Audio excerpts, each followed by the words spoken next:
तुम्हाला माहिती आहे का एक्स पार्टी ऑर्डर म्हणजे काय? चला तर जाणून घेऊयात एक्स पार्टी ऑर्डर म्हणजे काय.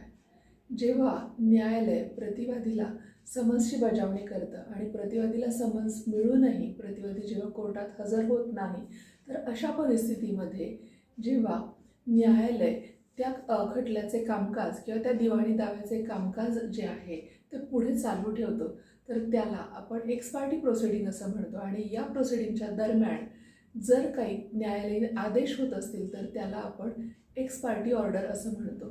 मग जर एखाद्या कामकाजामध्ये, एखाद्या खटल्यामध्ये, एखाद्या दिवाणी दाव्यामध्ये जर एक्स पार्टी ऑर्डर झाली तर प्रतिवादी पूर्णपणे हरला असं समजायचं का? तर नाही.